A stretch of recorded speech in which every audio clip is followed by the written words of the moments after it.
Welcome to Journalist Roundtable. I'm Larry Casper. Our guests are Jan Murphy, Capitol Bureau Chief at Pennlive and the Patriot News, Dennis Owens, reporter at ABC 27, and John Cole, reporter at the Pennsylvania Capital Star. John, we'll start with you. President Joe Biden gave a speech in Philadelphia to Democrats recently. How did he go about persuading the crowd that Kamala Harris should be the next president? Sure. So, of course, thanks for having me on the program, Larry. As you can tell, we're in the home stretch here of campaigning. So we're seeing all the surrogates, the candidates. And, of course, this week on Tuesday, President Joe Biden was in Philadelphia. He delivered the keynote address at the Philadelphia Democratic Party's Get Out the Vote dinner. So, again, a room full of Democrats at the Sheet Metal Workers local banquet hall off Columbus Boulevard. President Joe Biden spoke for about 20 minutes. Half the speech, I would say, encouraging Democrats to support Vice President Kamala Harris for president, while the other half also serving as an attack dog on former President Donald Trump, who, of course, Biden defeated in 2020 and is the Republican nominee once again in 2024. So the message, again, it was interesting because Biden made a point to promote the Biden-Harris administration, talk about their agenda, but at the same time, he made a couple interesting comments that I think essentially is looking to help Harris and is in essence almost let her create some distance between the two. One quote I want to pull up for you that I thought was pretty fascinating was that he said, and I quote, "Every president has to cut their own path. That's what I did. I was loyal to Barack Obama, but I cut my own path as president. That's what Kamala's going to do. She's been loyal so far, but she's going to cut her own path." Thought it was an interesting comment in the speech because we've seen the Trump campaign often link Harris to the Biden agenda, and it seems as though Biden seemingly giving Vice President Harris the opportunity to distance herself a bit if needed, given that it seems that Trump is trying to make the race a referendum on the Biden agenda, while Harris is trying to say that she has different plans as well. Now, I understand, John, that Kamala Harris herself was in Bucks County yesterday. What went on there?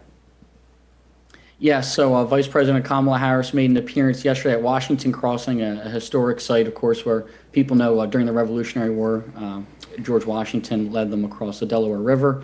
So the speech yesterday in Bucks County, which is a purple county north of Philadelphia, that again, if you look at the Philadelphia area, it's very much trended to the left in recent elections, especially during the Trump era. But Bucks County is the lone county in the Philadelphia area that is still an area where people still split their tickets. Some Republicans win down ballot, some Democrats win down ballot as well.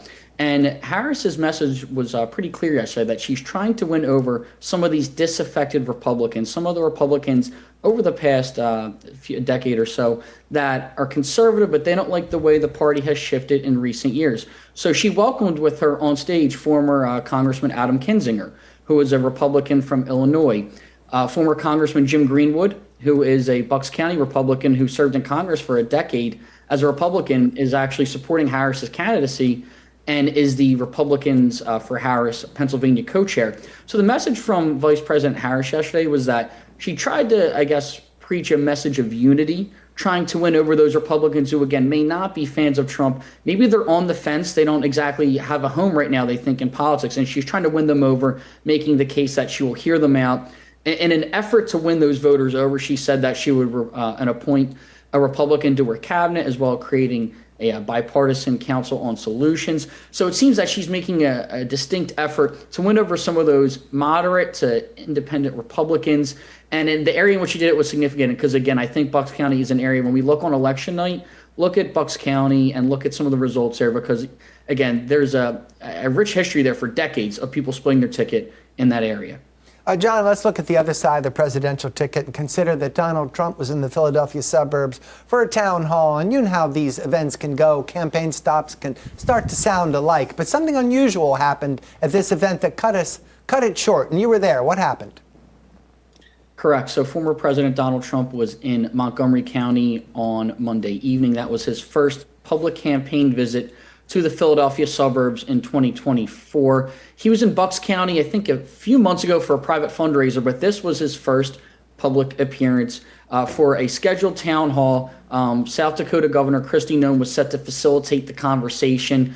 It was a packed facility in Oaks, PA, at the Philadelphia Greater Expo Center. And again, a few thousand supporters probably inside. The event was scheduled to begin at 6, probably didn't start till like 6:50ish, so it was delayed. People packed in there, and so again, it was billed as a town hall. There was 5 questions asked, but unfortunately there were 2 apparent medical emergencies where, again, we were back in the press area, but you could see on opposite sides, one person needed medical attention, and I saw that individual get removed on a stretcher, and then another woman was also needed medical attention a few minutes after that. So by that point, and this was probably, let's say 30 to 40 minutes into Trump taking those questions, Trump at that point decided no more questions. But I guess this is where the confusion from those in attendance / the media, and I know people, I guess, who watched nationwide, set in, was because he cut the questions after that, emphasized the importance of Pennsylvania, but then went to his playlist. So when those were seeking medical attention, he asked them to play Ave Maria, which is what he played as Raleigh and Butler. So he had them play music during when they were seeking medical attention to those. And then I guess when he was wrapping up, he said, what did he do? So there was essentially 30-ish minutes where he kind of swayed along on stage with Christy known to songs like the YMCA. So nobody said a word otherwise, John? No, it was, people were confused because some towards the back in this packed facility decided to exit, but a decent amount of people towards the front, they stayed put. Because I think people were wondering, is this officially over or not? Because he stayed on stage. So him and Governor Nome kind of stayed, listened to music. I remember the one distinct moment, it was, I think it was 8:06. I remember doing timestamps. At 8:06, this was like several minutes into him playing music and people were staying. It was Hallelujah was just beginning, and he said, "What's going on? Nobody's leaving. Turn that music up," he said. And then people, again, a decent amount of people stayed put. At 8:31, he eventually stepped off the stage. But yeah, for a good half hour, no remarks, just kind of listening to music, moving side to side. So that was the scene in Montgomery County. John, last question for you about this presidential race. What do the latest polls say as far as which candidate is ahead in Pennsylvania? Last we checked, it was pretty close. And it's still close, Larry. I genuinely believe that, when you hear all the national pundits and local reporters talk about Pennsylvania being the key to this election, it certainly seems to be the case. All the latest polling shows Harris and Trump neck and neck, basically every poll within every poll's margin of error. So I think this is going to come down to the wire. So let's consider another race. And Dennis Owens, I'm going to get you involved here. Okay. This is about the race for U.S. Senate. Okay. And I understand that you hosted a debate with the candidates at your ABC 27 studio. And first of all, tell us how you selected the questions for that debate, or tell us about the format, whichever comes first. Well, the questions, and in my opinion, in doing a debate, the question is the entire difficult process. We call it the process, and it literally takes days to come up with what topics you want. And so the topic is a broad piece of marble, if you will, and then you start chiseling it down, and it literally takes us days. Multiple people, multiple hours. Shout out to the team at ABC 27, by the way, because we worked through weekends and everything else. But crafting a question that is fair, and that's what we really work hard on. And then also follow-ups. And what we do for our debates, instead of just saying, what's your policy on X, Y, or Z, we figure out what we know what they're going to say and then try to craft a question to get them off their talking point, which everybody's heard and seen in their ads, and try to go a little beyond that.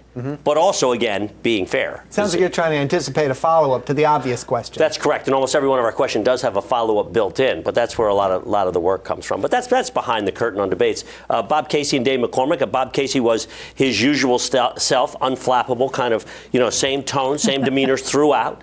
What you see is what you get, and Bob Casey was being Bob Casey, and I will note, Bob Casey being Bob Casey almost never loses statewide elections in Pennsylvania.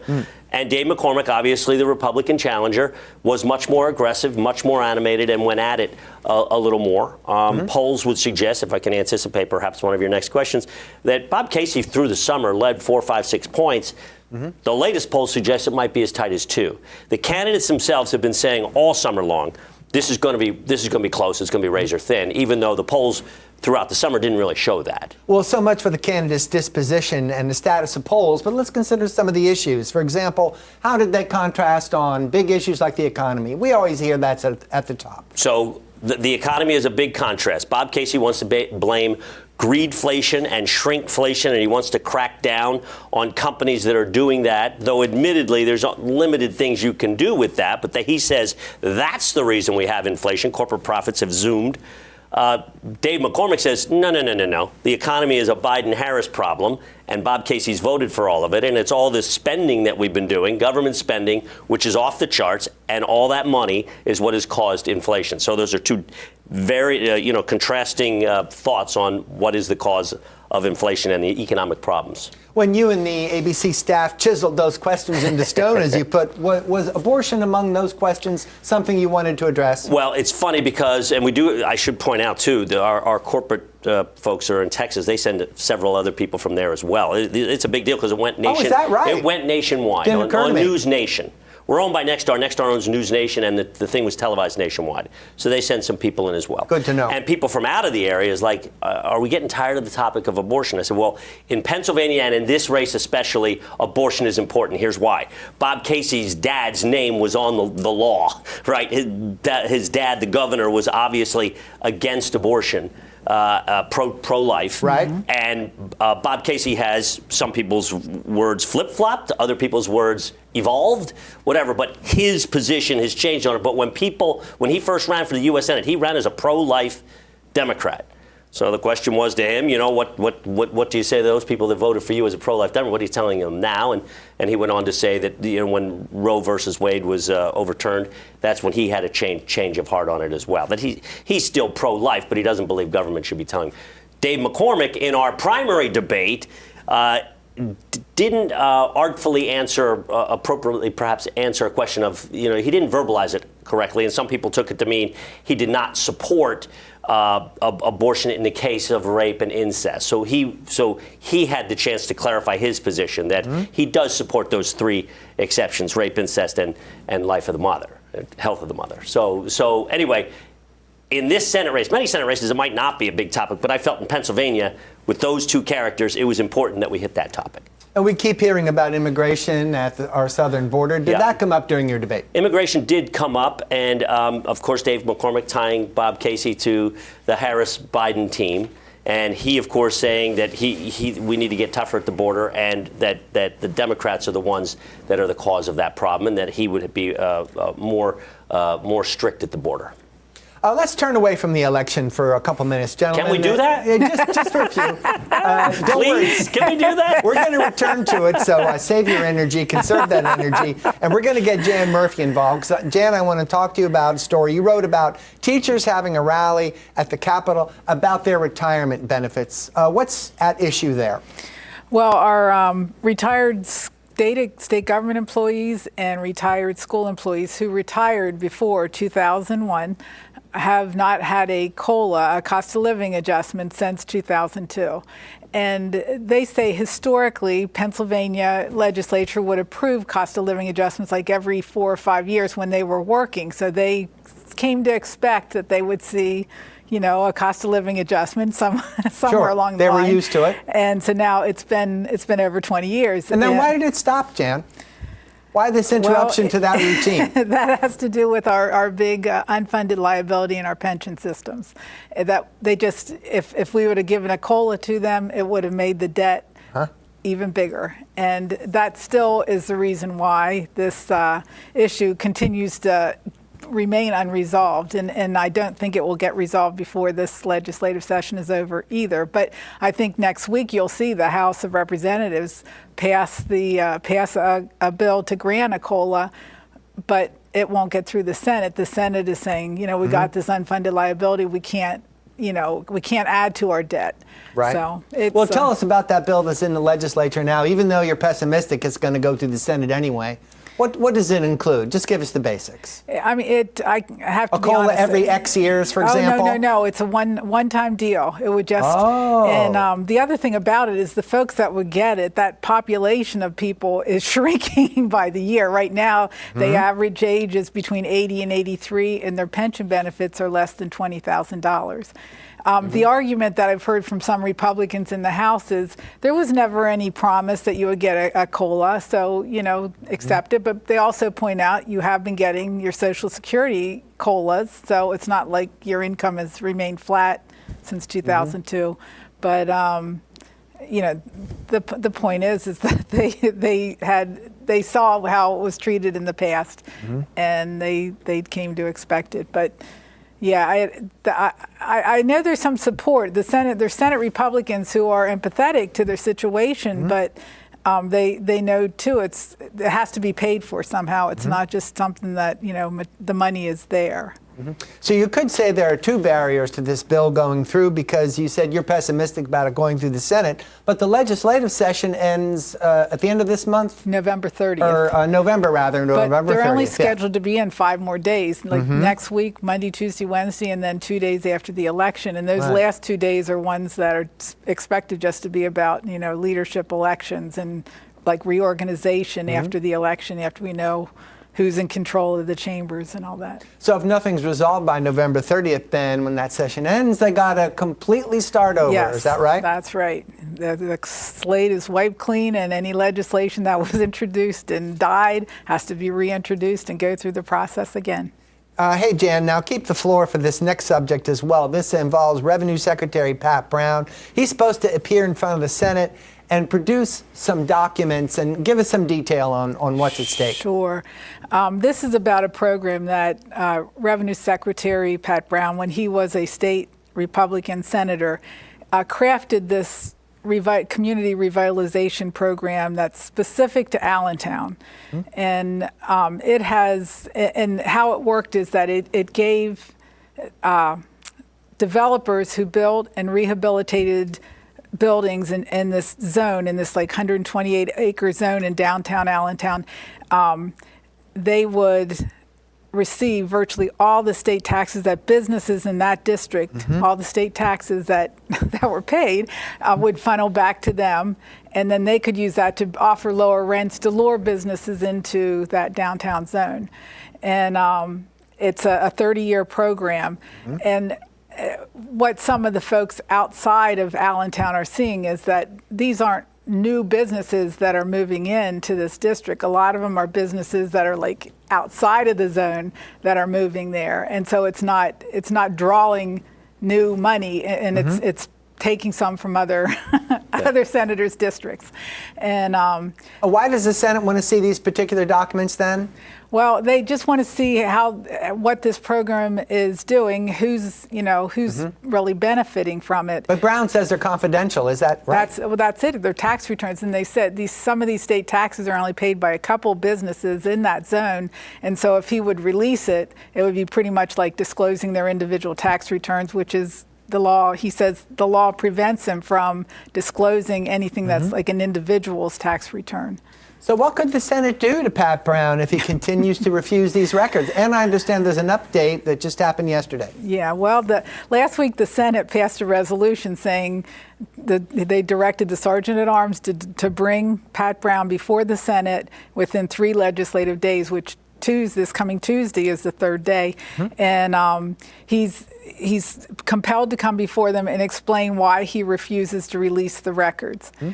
Then, if the Senate's unsatisfied with those answers, they could take a vote to find him in contempt. And the resolution states he would then be sent to Dauphin County Prison, where he would stay until November 30th. Imagine that. Well, what's amazing about this is, let's be clear, Pat Brown was the Appropriations Chairman, a Senate Republican, and it's now Senate Republicans going after him, and they're going to try to throw him in the who's got. And the Senate Democrats are the ones helping to defend him. It's just bizarre. It is. It's a very suspenseful action here at the end of the legislative session. Most right-thinking people should agree, and I get the personal taxing. If tax dollars are used in any way, the public has a right to know how they're being used. And that's what. And some of the senators are like, we want to see how effective this is, and if it's really effective, we want one of these things in our district. We want, and we certainly can't do that with everyone. Have all the state taxes go back to their areas. But yeah, so we have a couple days here that'll be some interesting times there in the Senate. Pat Brown now wants the Supreme Court then to stop the Senate from making him produce the documents. That's the latest chapter in this saga. That is the latest chapter, absolutely. Yeah, he appealed to the Supreme Court saying, please intervene here, because he says he's in between a rock and a hard place. If he releases the documents, he's violating the law. If he doesn't, the Senate's going to send him to jail. Well, and the funny thing about by 3 legislative days, if you get another couple of weeks, you're into the new year anyway. But by the Right. time and then do they have to do that all over again? Yeah, well, because resolution. that's it, because the resolution dies November Yeah. 30th. And it's interesting situation. John Cole, let's get back to you. We haven't forgotten about you. Now we're going to do a 180 back to the election for a few minutes, if you'll indulge me there. And I'm thinking about PA Attorney General, that's Eugene DePasquale. He's the Democrat versus Dave Sunday, the Republican. And let's start with DePasquale. As far as you can tell, John, how is he defining the issues in this race?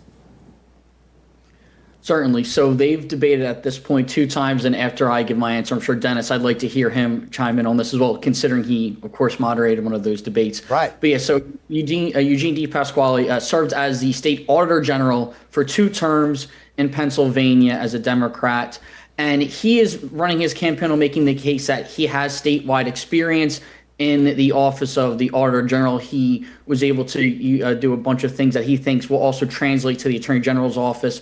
On the campaign trail, he's been very adamant that he believes making sure elections are safe and secure. He believes that he's also talked a good amount at length about protecting abortion access in Pennsylvania as kind of some of the cornerstones of his campaign. While you have York County District Attorney Dave Sunday, the Republican, talk a lot about public safety as well, more so for the messaging behind his campaign. The case he's made is that he's a prosecutor. He has prosecuted these cases, and that will translate well to the Attorney General's office. So he's talked about that at length, as well as the fentanyl crisis as well. He talks about how the Attorney General's office can also combat that in the state. Again, there's usually not a lot of polling in some of these down ballot races of the row offices. So I guess it's not as easy to gauge how close it is. I did see a poll, I believe it was a week ago, that indicated it was a few point margin, but within the poll's margin of error. So I think we're looking at another close race here. And we all know that the Attorney General's office is not only is an important office or what it is in Pennsylvania, it's also often used as a springboard to higher office. Right. Look at the 3 past governors.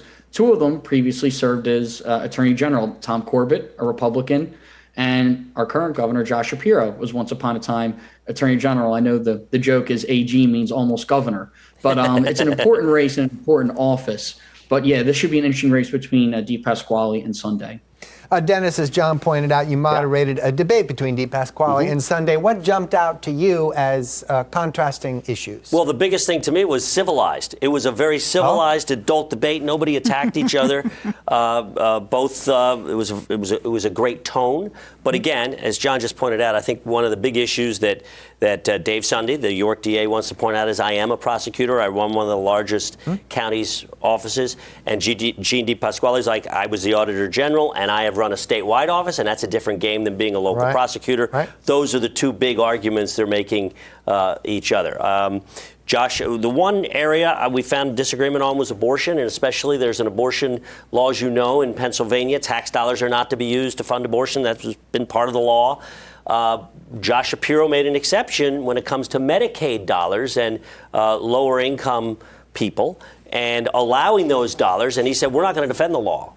And Dave Sunday, I'm the prosecutor. I defend the law. It's not my job to make the law. This is not political. I would defend the law. Eugene DePasquale I'm not going to do anything to harm the rights of women on abortion. So that was one issue that they seemed to differ and contrast on.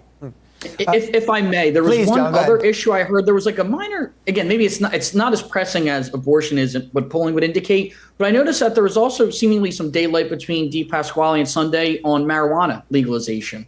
I know they've discussed different views on that. DePasquale, when he was the state's Auditor General, was one of the first, I think, statewide Democrats. Democrat to advocate for the legalization of recreational use of marijuana, where I know York County District Attorney Dave Sunday is not advocated for that. And I know in a previous debate, it was interesting that Sunday kind of mentioned, look, we got to consider what kind of impact it would have. And basically said, as soon as it's out of the bottle, it's out of the bottle. You're right, and that was in our debate. And in fact, it was my story yesterday. I should have thought of it. They do differ over the legalization of adult use cannabis. Gene, as you mentioned, he said we shouldn't be prosecuting this. We should legalize it and regulate it. And no way would my Attorney General's office go after, with any kind of intensity, people who have low levels of marijuana possession. Dave Sunday, on the other hand, says, look, if they make it legal, I'll defend that. That's fine. fine, I'll be the AG and defend the law, but it's not legal right now. And oh, by the way, somebody needs to be the voice of public safety on this issue. And marijuana, from my experience in the DA's office, there are increased DUI crashes and there are increased issues, negative issues with legalization of marijuana. So I will defend the law as it is. Jen, let's get back to you and consider that the legislative session, as we pointed out a couple times, is winding down. And you have compared the atmosphere at the Capitol to a circus. And I'm sure you have reasons for that. What have you observed? Well, that was this one particular day, and you see this usually in the spring during, whenever they're trying to get a budget together. Yeah. All the groups come out and, make their case. And this one day earlier this month, I mean, it was a circus there. I mean, you had college mascots there. You had a inflatable IUD there. I mean, you had the strawberry milkshakes, and it was breast cancer awareness. I mean, there's just, Dennis knows. I mean, there's days when that Capitol, I mean, it is like a 3-ring circus. Only there's like 20 rings oftentimes. Every spot where you can have a news conference or a rally, it's filled. And I would just like to say strategically to the people hosting them, when there are 20 press conferences, the chances are yours ain't getting covered. Pick a day where there aren't 20 and you're going to get coverage. That's right. That's right. Or pick an outrageous way to get attention, which in this case would be an inflatable IUD. Yep. And I'm guessing that the point of that was access to contraception. Was that the point of that thing appearing? That was the gist of it. We have just a couple minutes left on our program. And Jan, I want to make sure we acknowledge your long and distinguished career at Pennlive and the Patriot News. You're going to leave there and start another job. Tell us what's going on. Yep. After 29 years with the Patriot News and Pennlive, I am stepping down, and the last 20 have been up in the state capitol, 23, I guess, or 24 years. And I've seen a lot up there. But I am moving on, and I'm going to kind of stay in the Capitol. I'm going to be working as Director of Government Affairs for the Pennsylvania News Media Association. So I'll be out there being an advocate for the news media to be able to, get access to keep transparency and democracy alive. So.